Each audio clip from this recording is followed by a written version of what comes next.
오늘 문제 만들고 굉장히 협족했는데 저는 잘 만들어낸 것 같다고. 왜 그런 비웃는 듯한, 막, 자, 하여튼. 자, 첫 번째 환자. 제가 남자 역할을 할 테니까, 환자 역할을 할 테니까, 학술이사님이 저기 약사 역할을 하는 걸로 한번. 못에 찔렸는데, 이거 파상풍 안 걸릴까요? 볼까요? 자. 보여주세요. 사실 이 사진은 제목이 뭐였냐면요. 거머리에 물린 사람이 있어요. 근데 아무리 뒤져도 좀 그럴싸한 사진이 없어가지고. 그래서 할 수 없이 한 10분쯤 뒤지다가 그냥 이걸로. 그냥 못에 찔린 상처라고 생각해 주세요. 예. 피가 나는데 좀 깊이 찔렸나 보네요. 예, 그 동네에 슈퍼에 갔다 오다가 그 공사장에서 그 강목에 못이 있었는데 그게 모르고선 찔렸어요. 예. 못이 녹이 쓸어 있던가요? 뭐 지저분한 게 좀 많이 묻어 있고 그랬던 것 같아요. 녹이 쓸어 있는지는 잘 못 봤는데 막 흙도 있고 지저분한 게 많이 있었어요. 그렇구나. 예전에 그 파상풍 그 백신 예방주사 맞은 적 있어요? 예전에요? 잘 모르겠는데. 잘 모른다고? 그럼 파상풍 주사 맞았는지 아는 사람이 누가 있어요? 잘 모른다니까요. 그러면은 그건 눈알이 아픈지를 제대로 대답하는 것보다 어려운 일이에요. 그러면은 원래 그 주사를 맞은 지 오래됐으면 예전에 맞았다고 해도 예방에 100% 안 될 수도 있으니까는 병원에 가서 주사를 맞는 게 좋을 것 같아요. 불안하시면. 자, 이렇게 응대를 하면 원래 안 되거든요. 자, 이 사람이 20대 초반이잖아요. 예. 이 사진의 제목은 복학생이었는데, 하여튼 간에. 자. 답을 알지만 난 이렇게 한 거예요.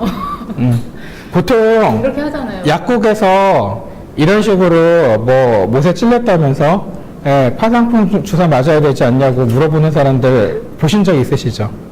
예.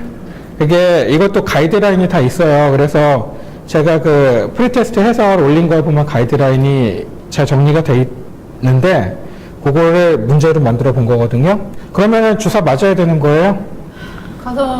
가면은 주사를 두 가지 줄 거예요. 예방 백신하고 지금 당장 지금 상처에 대해서 또 예방할 수 있는 백신이 있거든요. 그거 두 개를 같이 주실 거예요. 그래요? 그럼 병원에 가야 되겠구나. 네, 가세요 빨리. 왠지 진상인 것 같아서. 좀 뭐라고 좀 뭔가 마음에 안 들어. 이제 파상풍이 그 보툴리누스 테타니 그 현기성 세균 때문에 이제 걸리는 거잖아요. 그래서 현기성균이니까 항생제도 이제 그 메트로니다졸 같은 거 쓰거든요. 병원 가면은. 근데 이제 경구로 쓸 때. 근데 이제 그 뭐지? 안티톡신을 써요. 그 이게 세균 때문에 그 신경마비라든가 이런 그 테타너스, 그러니까 파상풍에 병증이 생기는 게 아니라 걔가 왜 독소를 분비하잖아요. 신경독소. 외독소를 분비하죠. 외독소를 분비해서 신경마비를 일으키기 때문에 이제 뭐 호흡곤란이라든가 근육경련, 특히 근육경련이 굉장히 심하게 일어나서 사망하는 건데, 근데 이게 그러니까 이미 분비한 독소를 중화시켜서 파괴하는 것도 주사를 해야 되고, 근데 그거는 파상풍이 증세가 나타났을 때 그렇게 하고, 그리고 그거 말고도 예방 백신도 놔야 돼요. 예방 백신을 놓으면은 독소를 중화하는 거는 수동 면역이잖아요. 그렇죠? 외부에서 항체를 넣어주는 거니까. 수동 면역인데 이제 그것만 의지할 수가 없으니까 능동 면역을 유발해야 되거든요. 그래서 부스터로 예방 백신을 추가 접종을 하는 건데 그거를 이제 병원에서 파상풍 주사라고 그냥 하는 거죠. 사실은 이 TD나 아니면 TDAP 같은 거 이런 거 놓거든요. TDAP 같은 거 놓는데 이제 그게 사실은 예방 백신이에요. 병원에서 파상풍 주사라고 얘기를 하는 게 그냥. 근데 이제 하여튼 그걸 놓죠. 그러면은 2주 걸린다고 그래요. 그게 면역이 생기는데. 그러니까 일단 항독수 주사 놓고 그다음에 경구 항생제 같은 것도 쓰고 그러고 능동 면역이 다시 생기기를 2주 정도 시간이 걸리기 때문에 그때 당장 병원 오면은 예방 백신도 한 번 더 놓는 거죠. 이제 그게 파상풍 주사인데 젊은 남자가 약국에 와서 이런 식으로 물어보면은 원래는 뭘 물어봐야 되냐면은 군대 갔다 왔냐고 물어봐야 돼요. 사실은. 왜 그러냐면은 파상풍 주사를 마지막으로 맞은 시점이 언제냐에 따라서 이 사람이 아직 면역이 남아 있는지 안 남아 있는지를 가늠할 수 있거든요. 근데 가이드라인에 보면은 저희 CTMA에도 그 얘기가 나오는데 primary 3dose라는 표현이 나와요. 그게 뭐냐면은 WHO에서 아기가 태어나면은 생후 2개월, 4개월, 6개월 때 DTP 주사를 반드시 놓으라고 권고하고 있잖아요. 그렇죠? 그거를 프라이머리 3도스라고 하는 거예요. 그거를 충실히 잘 한 사람하고 안 한 사람하고 나중에 똑같이 파상풍균에 감염이 됐어도 예후가 많이 차이가 난다고 그래요. 그래서 파상풍균을 100% 다, 그러니까 시간이 지나면은 그 백신이 떨어지잖아요. 파상풍 예방 백신은 종속 면역이 안 되기 때문에 10년 정도밖에 안 가거든요. 이게 길어봤자 효과가. 근데 그래도 생후에 세 번의 예방 백신을 2개월, 4개월, 6개월 때 잘 한 사람은 나중에라도 면역이 많이 떨어진 상태에서라도 그 균이 들어왔을 때 예후가 그렇게 나쁘지가 않은데 이제 뭐 100%는 아니지만 비교해 봤을 때 생후에 엄마가 아기를 제대로 예방 백신을 안 맞춘 사람은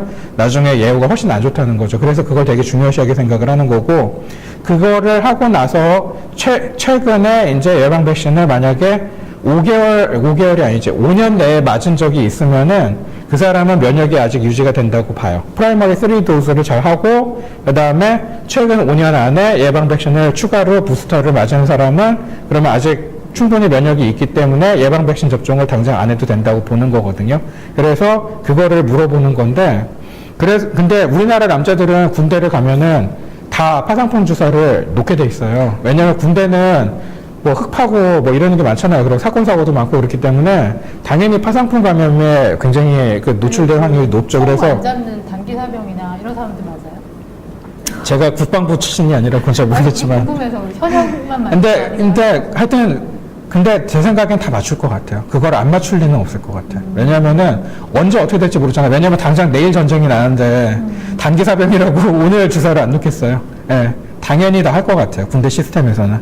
그래서 군인들은 군에서 한번 맞는다고 생각하고, 그래서 제가 해설에도 써놨지만 30살 넘으면은 되게 20대 초반에 군대를 갔다 오잖아요. 그러니까 30살 넘었으면은 그 사람은 군대에 있을 때 맞은 부스터가 효과가 이제 많이 떨어졌을 것이다. 왜냐면 10년이 경과했으니까. 그렇게 생각을 하고 그걸 가지고 가늠할 수는 있죠. 그게 군대에서 맞았다고 해도 자기가 기억 못하는 경우도 많고요. 물어봐야 돼요. 군대 갔다 왔냐? 제대한 건 언제냐? 뭐 이런 거. 그래서 이제 그걸 가지고 어느 정도 가늠을 할 수가 있고요. 원래 시나리오에서는 어떠냐면은 이 사람은 그래서 이제 상황이 제대한 지가 지금 몇 달이 안 된 거예요. 예. 그래가지고 이제 이 사람은 아직은 맞은 지가 얼마 안 된 거죠. 근데 프라이머리 3도스를 확인해야 되잖아요. 그러니까 확실하게 알려면은 엄마한테 물어봐야지.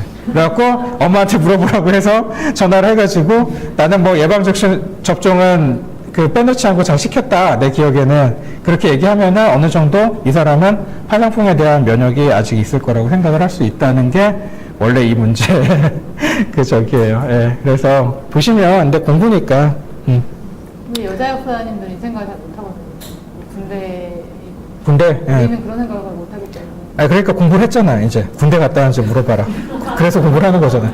자, 추가 접종이 필요한지 평가를 해야 되는데 이 사람은 그렇게 해서 평가했을 때 필요 없다고 하는 사람인데, 이건 위키피디아에 있는 거거든요. 근데 CTMA에도 똑같은 내용으로 있어요. 제가 확인해 보니까. 그래서 보시면은 일단 클린 마이너 운드라고 있잖아요. 그러니까 지저분한 흙 같은 거나 그다음에 뭐 녹슨 못 이런 거에 감염된, 그러니까 이런 걸로 오염된 이제 그런 상처가 아니면은 그러면은 어떻게 되냐면은 보시면은 3 or more dose, 그러니까는 초반에 3번을 잘 맞고 그 다음에 and more than 10년, 그러니까는 맞은 지 10년이 넘었으면은 그래도 주사를 맞는 걸 프리퍼한다고, 주사를 맞으라고 돼 있죠. 이거나 이거나. 근데 TDAP를 좀 더 프리퍼한다는 거예요. 이거는 해석을 해보면은 TD보다는 TDAP. 이게 뭐냐면은 그 T가 테타노스 파상풍이고 D가 디프테리아 그리고 P가 펄티시스 백일인데 AP는 뭐냐면 이것도 해설에 다 써놨어요. 뭔지 제가 찾아봤거든요.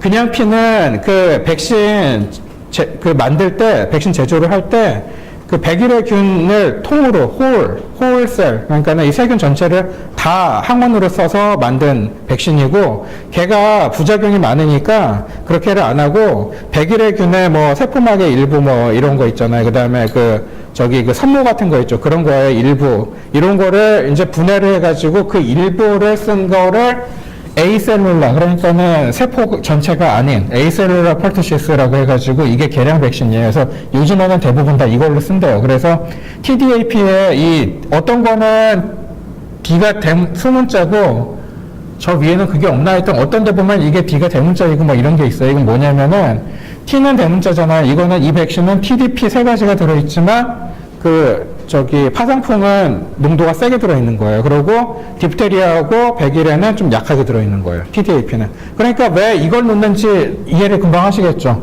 지금 목표는 파상풍을 예방하는 거잖아요. 그러니까 굳이 디프테리아하고 백일에까지 세게 맞을 필요가 없잖아요. 그래서 이렇게 놓는 거죠. 예, 이거나를 놓는 거죠. 2종 백신이나 3종 백신 중에. 그렇고 보시면은 쭉 보시면은 5년에서 10년 사이에 맞았다. 그러니까 10년이 아직 안 됐다. 처음에 태어나자마자 세 번째를 맞고, 그 다음에 5년에서 10년 사이에 맞았다고 하면은, no indication. 깨끗한 상처면은 맞을 필요 없다는 거예요. 그리고 그 위에 칸 또 보시면은, 태어나자마자 세 번째를 맞고, 마지막 맞은 지 5년이 안 됐다. 그러면 더더욱 또 맞을 필요 없겠죠. 그런 식으로 쭉 되는 거예요. 그리고 내가 태어나고 나서 세 번째를 맞았는지 우리 엄마가 기억을 못 하더라. 그러면은 그 사람은 맞아야 된다는 거죠. recommend. 그렇고 그 다음에 all other 그러니까 이거는 오염된 상처죠. 오염된 상처일 때는 어떨 때만 no indication이냐면은 세 번 다 처음에 어렸을 때 잘 맞았어요. 그러고 마지막 맞은 지 5년이 안 지났어요. 그러면 저기 보시면 no indication이죠. 근데 이 남자는 엄마가 나는 잘 맞췄다고 얘기하고 군대 갔다 온 지 얼마 안 됐으니까 저기에 해당하죠. 그래서 이 사람은 아마도 당신은 안전할 것이다 라고 얘기해 줄 수 있는 거예요. 가이드라인에 따르면. 네, 그래서 알고 계시라고 문제로 만들었어요. 그 WHO 이제 권고에 보면은 DPT라고 돼 있죠. 저 위에 보면 네이버인데 DPT가 2개월, 4개월, 6개월에 한 번씩 맞추라고 돼 있잖아요. 이제 저게 프라이머리 3도스죠. 이 사람은 그러면은 원래 이상적인 경우에는 파상풍 주사 가서 안 맞아도 될 것 같다 이렇게 얘기를 해주고 상처 치료 쪽으로 이제 잘 안내를 해주는 게 목표였는데 이런 것들이 있어요. 자, 어떤 거를 주는 게 좋을까요? 뭐 이제 저기 그냥 같이 생각을 해보죠. 수분 드레싱이 있고 그쵸? 수분 드레싱이 있고 하이드로콜로이드, 실리콘 폼, 그 다음에 하이드로젤 이거는 뭐 다 한 번씩 얘기했었잖아요. 그리고 밴디지는 그냥 밴드 붙이는 거고 드레싱. 그렇고 그다음 토피컬 안티바이오틱스 이거는 이제 외용 항생제 바르는 건데 자 수분 드레싱을 해도 괜찮을까요? 안 괜찮을까요? 이 사람은? 예, 예. 서현주 선생님 말씀이 맞는데, 감염의 우려가 있잖아요. 물론 이제 비용적인 측면도 있겠지만, 그리고 남자니까 뭐 발에 흉터 좀 나면 어떡겠어요. 그렇죠? 그러니까, 저기 뭐 문제가 그렇지만, 어쨌든, 원래 그 감염의 우려가 있는 데는 수분 드레싱 중에서 하이드로콜로이드 같은 거는 쓰면 안 된다고 돼 있죠. 하이드로콜로이드도 안 되고. 이 케이스는 절대로 안 되는 게, 하이드로콜로이드하고 폼 드레싱의 제일 큰 차이가 뭐예요? 그거 진물 흡수하는 능력 말고. 왜냐하면은 하이드로콜로이드 두꺼운 거 있잖아요. CGF 같은 경우는 충분히 좀 빨아당기는 힘이 꽤 괜찮거든요. 진물이 놔두고 쓰면 괜찮아요. 그건 폼은 아니지만. 폼은 아니지만. 그런데 절대 이 경우에서는 문제가 될 수가 있는 게 하이드로콜로이드는 뭐 물 방수도 되고 그다음에 세균도 막지만 공기도 차단해요. 그래서 감염이 우려되는 특히 지금 같은 케이스에 잘못 쓰면 특히 현기성균의 증식을 더 파상풍균이 현기성균이 있잖아요. 그리고 이게 파상풍이 지금 있는지는 모르지만 아까 공사판을 보면은 흙이 있잖아요. 거기에는 현기성 세균들이 이거 말고도 살 가능성이 그렇죠. 있죠. 그 흙에 제일 많거든요. 그런 클로스트리디움. 소독하잖아요. 네, 그럼에도 오래 붙이고 있는 것 때문에 그래서 폼 드레싱을 쓰시라는 거죠. 제가 만약에 꼭 쓰고 싶으면 채팅방에서도 얘기를 했지만 폼 드레싱은 감염이 좀 걱정되는 상태로 쓸 수 있는. 폼이 잘 받지를 않고. 그러니까 2차 드레싱을 써야죠. 2차 드레싱은 스트레스는 햄이 잘 떨어지는. 그러니까 그럴 때는 그냥 연고 바르라고 그냥 하든지. 일반. 예. 그래서 그 폼 드레싱 같은 경우는 그 공기가 왔다 갔다 해요. 그러니까 O2는 들어가거든요. 폼 드레싱은. 그래서 그런 좀 차이가 있어요. CTM에 꼼꼼하게 읽어보시면요. 어떤 드레싱은 공기가 투과되고 어떤 드레싱은 그런 그렇지 얘기가 않다는 나와요. 얘기가 다 있어요. 꼼꼼하게 읽어보면은 그런 것까지 다 적어놨어요. 정확하게. 예. 하여튼 간에 그렇기 때문에 이 사람은 하이드로콜로이드 밴드는 쓰면 안 되고 하이드로겔도 안 되겠죠. 이것도 안 될 것 같고 그 다음에 실리콘 폼 같은 거는 괜찮을 것 같고 자기가 본인이 원하면. 근데 조금 그런 게 그 실리콘 폼을 쓰겠다는 거는 비싸요, 얘는. 예, 그렇기도 하지만 항생제, 그러니까는 항생제 연고를 쓰는 것보다는 살균력이 떨어지는 거잖아요. 그러니까 실리콘 폼을 쓰겠다는 거는 상처 자체가 흉터 없이 깨끗하게 치유되는 장점은 노릴 수 있을지 모르지만 상처 자체의 살균이라든가 깨끗하게 유지하는 거는 조금 떨어진다고 봐야죠. 그 외용 항생제를 쓰는 것보다. 그래서 이거는 뭐 이제 조금 그 어떤 차이는 있겠지만 저 같으면 저런 사람이 왔으면은 저게 상처 부위에 균이 묻어 있을 가능성이 많잖아요. 못으로 이제 이게 지금 중간에도 있었는데 얼마나 깊이 찔렸냐 이런 것도 한번 물어보면 좋거든요. 근데 약간 푹 찔렸는데 확 들어가진 않았고 근데 약간 폭 찔린 느낌이 있었다고 그 정도로 대답을 해요, 이 사람이. 그러면은 이때는 조금 그래도 항생제 연고 같은 거 바르는 게 깨끗하게 아무난 거보다는 감염을 좀 깨끗하게 이렇게 막는 게 조금 더 낫지 않을까? 그렇게 해서 외용 항생제 쪽으로 저 같으면은 줄 것 같아요. 예. 네, 저 그쪽이 같은 경우 더, 이런 창상 같은 경우는 예. 좀 수분 드레싱을 좀 주의를 할 필요가 있을 것 같고 또 아까 사진에서는 더 피가 흘렀잖아요. 그러니까는 반드시 출혈이 멈추고 나서 수분 드레싱 쓰셔야 돼요. 아시겠지만. 네, 저렇게 출혈이 있는 경우는 출혈이 멈춘 걸 확인하고 그다음에 잘 이렇게 생리 식염 세척 같은 것도 잘 하라고 해야 될 거고요. 예. 잘 해주셔야 돼요.